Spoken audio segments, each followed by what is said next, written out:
ஹல்லேலூயா. Good morning. விடிஞ்சிருச்சுங்க. எழுந்துட்டீங்களா? 7 மணி ஆயிடுச்சுல. இந்நேரமே நீங்க எழுந்து தனிப்பட்ட விதத்திலே ஜெபித்துவிட்டு தேவனுடைய வார்த்தையை இன்னும் ஒரு முறை அனுதின தியானத்தில் தியானிக்க தயாராக இருக்கிறீர்கள் என்று நம்புகிறேன். உங்களில் சிலர் ஆர்வத்தோடு கேட்கிறீர்கள், ஆசீர்வதிக்கப்படுகிறீர்கள் என்பதை தெரிவிக்கிறீர்கள். அதற்காக தேவனை துதிக்கிறேன். நீங்கள் இதுவரை ஒரு தடவை கூட இந்த நிகழ்ச்சிகளை, நம்முடைய ஊழியங்கள், இந்த அனுதின தியானம், கல்வாரி தரிசனம் நிகழ்ச்சி எல்லாம் உங்களுக்கு ஆசீர்வாதமாக இருக்கிறது என்பதை தெரிவிக்காமல் இருந்தால் இன்றாவது 8939801234 என்ற நம்பருக்கு உங்களுடைய பிரைஸ் ரிப்போர்ட்ஸ் மற்றும் பிரேயர் பர்டன்ஸையும் கூட டெக்ஸ்ட் அல்லது வாய்ஸ் மெசேஜ் மூலமாக வாட்ஸ்அப்பில் அனுப்பி தெரிவியும். வாருங்கள் ஜெபிக்கலாம். பரிசுத்தமுள்ள எங்கள் பிதாவே, இன்றும் ஆண்டவரே நீர் எங்களோடு பேச வேண்டும் என்று கிறிஸ்துவின் நாமத்தில் வேண்டிக் கொள்கிறோம் பிதாவே. ஆமென். நல்லா இருக்கீங்களா? சந்தோஷமா இருக்கீங்களா? சந்தோஷமா இருக்கீங்களா? ஆனந்தமா இருக்கீங்களா? கவனிங்க, நாம நம்முடைய சூழ்நிலைகளின் மீது சார்ந்திருப்போம் என்றால், என்ன நடக்கிறது நம்மை சுற்றி என்பதன் மீது நாம் நோக்கமாயிருந்தால், நாம் எதிர்கொள்கிற பிரச்சனைகள் மீது நோக்கமாயிருந்தால் நாம் சந்தோஷமா இருக்கவே இருக்காது. சந்தோஷங்கிற அந்த வார்த்தையே இருக்காது. உண்மைதாங்க. நம்ம அடுத்தவங்க கிட்ட இருந்து எதிர்பார்க்கிறது ஒண்ணு, நாம அவங்க கிட்ட இருந்து பெற்றுக்கொள்கின்ற ரியாக்ஷன் என்பது வேறொன்றாக இருக்கும். நாம ஒன்று நினைக்கிறோம், ஆனா அவங்க வேற ஒன்று நினைக்கிறாங்க. நாம் அன்பு கூறுகிற போது அவங்க மிஸ் அண்டர்ஸ்டாண்டிங் பண்ணிக்கிறாங்க. நாம இறுக்கப்படுகிற போது அவங்க அதை வேற மாதிரி எடுத்துக்கிறாங்க இல்லையாங்க. நாம் பேசுகிற வார்த்தைகள் அநேக நேரங்களில் பிறரை கஷ்டப்படுத்திடுது. சிலர்கிட்ட பேசும்போது மூட் ஆஃப் ஆயிட்டேன் அப்படின்னு சொல்லுவாங்க. சில விஷயங்களை நியூஸ்ல கேட்கும்போது அல்லது டிவியில பார்க்கும்போது, சில செய்திகளை பார்க்கும்போது ஐயையோ அப்படின்னு தோணும். ஒரு விதமான பயமும் கூட உண்டாயிடுது. அதனால தாங்க நம்மை சுற்றி நடக்கிற விபரீதமான சூழ்நிலைகளின் அடிப்படையில அல்லது கேட்கிற செய்திகளின் அடிப்படையிலோ அல்லது எதிர்கொள்கிற மனிதர்களின் அடிப்படையிலோ நம்முடைய பக்தி வாழ்க்கையும் இருதயத்தின் நிலைமையும் இல்லாதபடி தேவனோடு கூட ஐக்கியப்படுகிறவர்களாயிருந்தால், அதாவது சூழ்நிலைகளை தேவன் பார்ப்பது போல நம்மால் பார்க்க முடிந்தால், ஆண்டவர் ரியாக்ட் பண்ணுகிற விதத்திலே நாம் ரியாக்ட் பண்ணுவோம் என்றால் சந்தோஷமா இருக்க முடியும். கஷ்டங்கள் வரும், ஆனா உடனே சோர்ந்து போயிடக்கூடாது. நஷ்டங்கள், அதாவது சமீப புயல்களினால எத்தனை பேர் தங்கள் வீடுகளை இழந்து போயிருக்கிறாங்க. உங்கள கூட சிலர் அந்த மாதிரி சூழ்நிலைக்கு தள்ளப்பட்டவர்களா இருக்கீங்களோ என்னமோ. பெங்களூராக இருந்தாலும், அதே போல ஹைதராபாடா இருந்தாலும், அதே போல பாம்பே, சென்னை, எல்லா இடங்கள்லையும் இன்னும் எத்தனையோ பகுதிகளிலே வெள்ளத்தினால் பொருட்கள் எல்லாம் போயிடுச்சு. எல்லாம் போயிடுச்சு.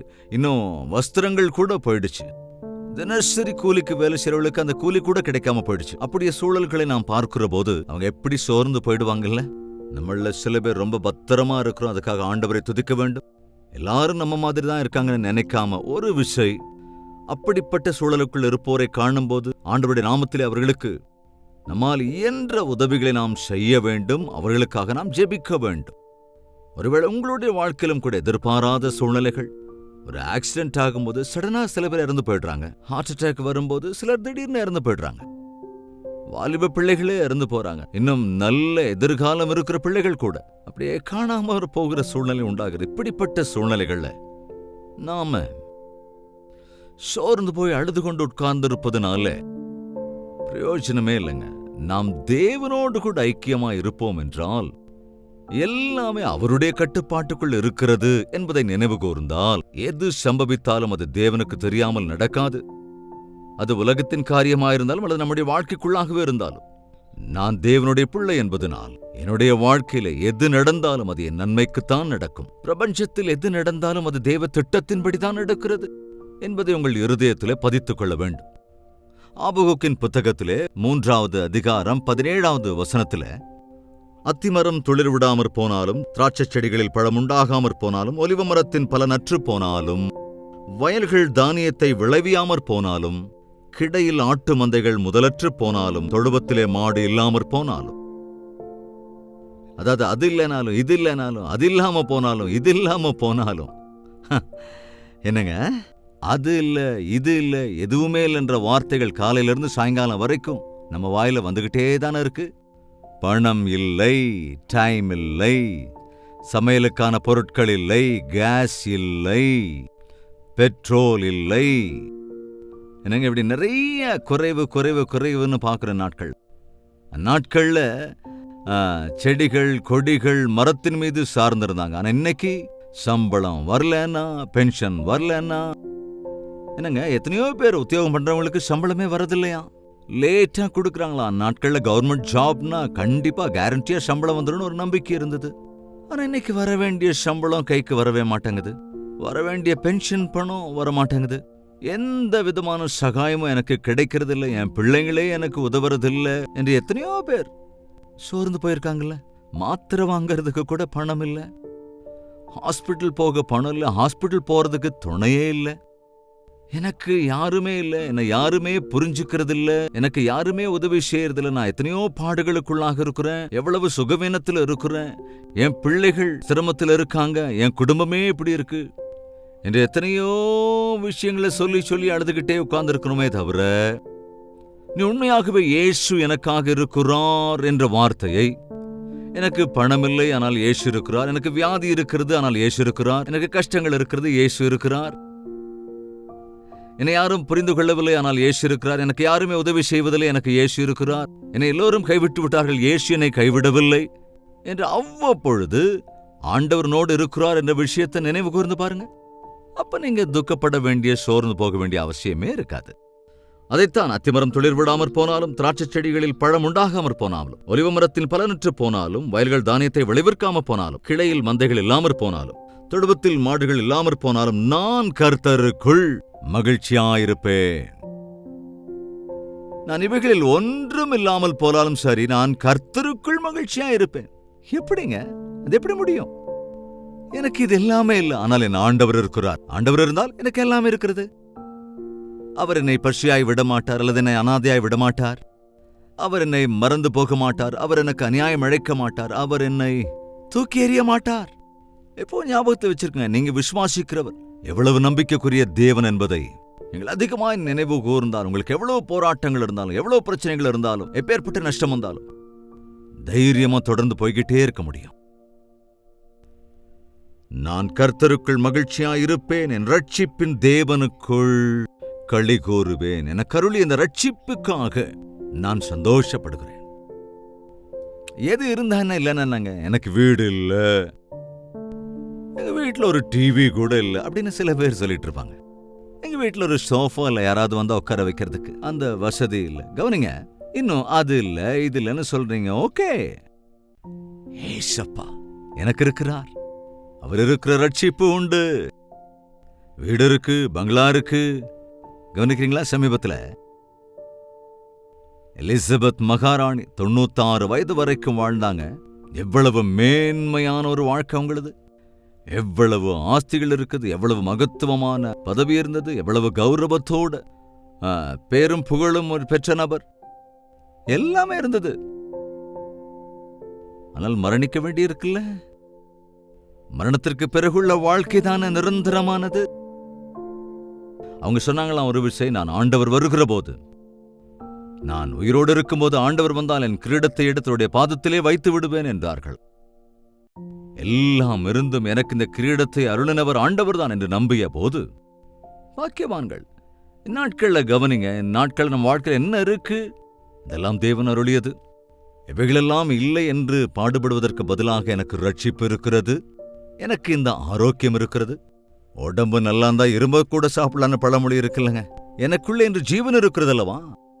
எத்தனையோ பேர் எல்லாம் இருந்தும் ஜீவனற்றவர்களா இருக்கிறார்களே என்று ஆண்டவரை துதிக்க பழகுங்கள். அவர் உன்னை பசியோடு இருக்க விடமாட்டார், உன்னை பட்டினியாகவும் வைக்க மாட்டார். நான் கர்த்தருக்குள் மகிழ்ச்சியாயிருப்பேன், என் ரட்சிப்பின் தேவனுக்குள் நான் களி கூறுவேன். ஆண்டவராகிய கர்த்தர் என் பலன். அவர் என் கால்களை மான் கால்களை போலாக்கி உயரமான ஸ்தலங்களில் என்னை நடக்க பண்ணுவார். நம்ம ஏற்கனவே கூட பார்த்த மான்களுடைய கால்கள் ஒல்லியாக இருந்தாலும் அது சிகரங்களை எட்டுகிறது என்று. நான் பள்ளங்களுக்குள் விழுந்து போகாமல், நான் சேற்றுக்குள்ளே சிக்கிக்கொள்ளாமல் ஒரு உன்னதமான ஸ்தானத்திற்கு, சிக்கல்களுக்குள் சிக்கிக்கொள்ளாதபடி தொடர்ந்து நடக்கக்கூடிய கிருபை தேவனுக்கு அருளியிருந்தார். காரணம் என்னவென்றால், அவர் தம்முடைய பலத்தை, அவரே என்னை பலப்படுத்துகிறார். இந்த சோதனைகளிலிருந்து, சிரமங்களிலிருந்து அவர் என்னை விடுவிப்பார் என்ற சந்தோஷம். மகிழ்ச்சியா இருங்க. அழுதுகிட்டே உட்கார்ந்து இருக்காதீங்க. எல்லாத்துக்காகவும் சந்தோஷமா இருக்க கத்துக்கோங்க. டேக் இட் ஈஸின்னு சொல்லுவாங்க இல்லையா? ஸ்பிரிச்சுவல் மேட்டர்ஸ்ல மாத்திரம் நாம சீரியஸா இருக்கணும்.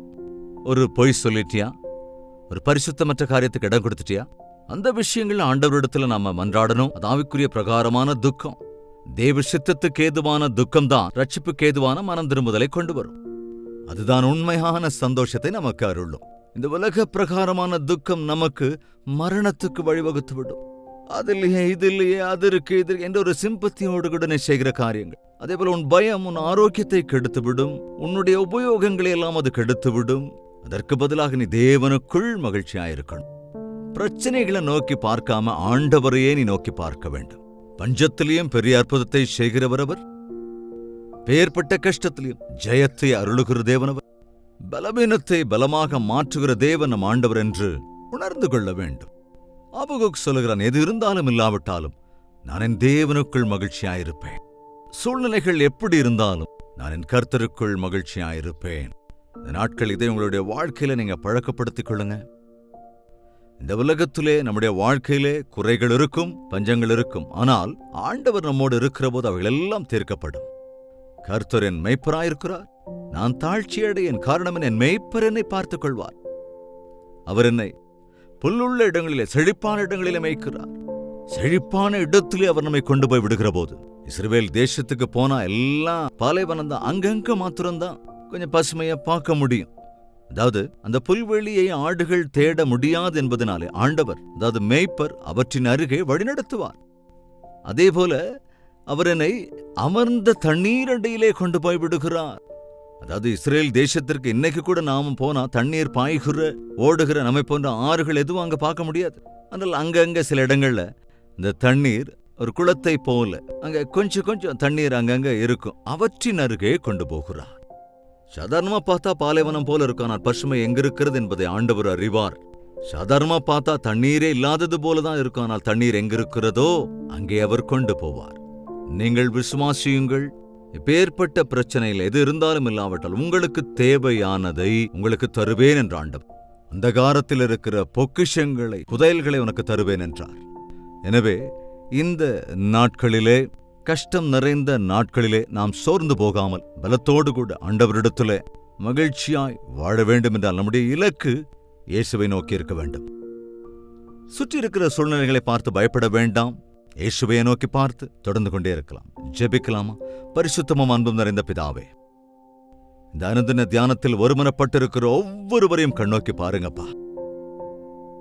எங்கள் சந்தோஷத்தை கெடுக்கிற எல்லா விதமான சாத்தானுடைய சக்திகளை, எல்லா விதமான சூழல்களின் தாக்கத்திலிருந்தும் எங்களை விடுவித்து எங்களுக்கு துணையாயிருக்கிற நீர் எங்களை விட்டு விலகுவதில் என்று வாக்கு கொடுத்ததினாலே சூழ்நிலை எப்பேற்பட்டதாயிருந்தாலும் எங்களை காப்பாற்றுகிற தேவனாய் நீர் இருக்கிறீர் என்று, கண்மலையிலிருந்து தண்ணீரை வரவழைத்த தேவன், ஆகாயத்திலிருந்து மன்னாவை பொழிந்த தேவன், நேற்றும் என்றும் என்றென்று மாறாதவராயிருக்கிற தேவன், இன்றும் இந்த அனுதின தியானத்தில் ஒருமனப்பட்டிருக்கிற, எந்த பலனுமில்லையே, கைக்கு சம்பளம் வரவில்லையே, வருமானம் இல்லையே என்று எந்தெந்த விஷயத்தில் யாரெல்லாம் சோர்ந்து போயிருக்கிறார்களோ அவற்றின் அடிப்படையில் ஆண்டவரே, அவர்கள் உம்மிடத்திலே விண்ணப்பம் செய்வதற்கு, சோர்ந்து போவதற்கு பதிலாக என் ஆண்டவர் என்னோடு கூட இருக்கிறார் என்று, அவரே என்னை பலப்படுத்துவார், அவரே என் பசியை தீர்ப்பார், என் தேவைகளெல்லாம் சந்திப்பார், அவரே என்னை ஆதரிப்பார் என்கிற விசுவாசத்தை அருளுங்க ராஜா.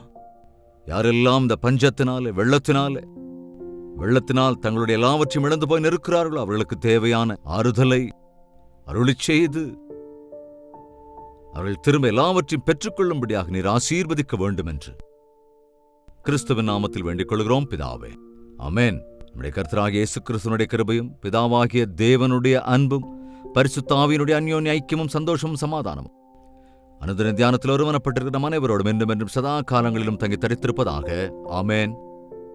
தேவனுக்கு ஸ்தோத்திரம். உங்கள் ஜெப தேவைகள் மற்றும் பாரங்களை 8939801234 என்ற நம்பருக்கு டெக்ஸ்ட் அல்லது வாய்ஸ் மெசேஜ் மூலமாக வாட்ஸ்அப்பில் அனுப்பி தெரிவிங்கள். உங்களுக்காக நாங்கள் ஜெபிக்கிறோம். டாக்டர் ஜெயபால் யூடியூப் சேனலை இன்னும் சப்ஸ்கிரைப் செய்யாமல் இருந்தால் சப்ஸ்கிரைப் செய்து கொள்ளுங்கள். லைக் செய்வதையும் ஷேர் செய்வதையும், உங்கள் பெயர் முகவரியை தெரிவிப்பதையும் மறந்துவிடாதீர்கள். அது மாத்திரமல்ல, இந்த இயற்கை பேரிடர்களால், வியாதியால் கஷ்டத்தில் இருக்கிறவர்களுக்காக நாம் ஜெபிப்போம். நம்மளால் என்ற உதவிகளை செய்வோம். தொடர்ந்து இவைகளை நாம் செய்து கொண்டே இருக்க வேண்டும். இதோ நாட்கள் கடந்து கொண்டிருக்கிறது. இன்று செவ்வாய்க்கிழமை. தேவனை துதித்து தேவனுக்காக வாழ முடிவெடுக்கலாம். ஏனென்றால் காலம் கடந்து கொண்டே இருக்கிறது, நாட்கள் கடந்து கொண்டே இருக்கிறது, நிகழ்வுகள் எல்லாம் மாறிக்கொண்டே இருக்கிறது. ஆனால் மாறாதவராக நம் ஆண்டவர் இருப்பதனாலே அவரையே நாம் சார்ந்து கொள்ளலாம். தேவாதி தேவனுக்கு சித்தமானால் நாளை இதே நேரம் இதே அனுதின தியானத்தில் நாம் மீண்டும் சந்திக்கலாம். அதுவரைக்கும் தேவனுடைய மகா கிருபை உங்களுக்கு துணையாயிருப்பதாக.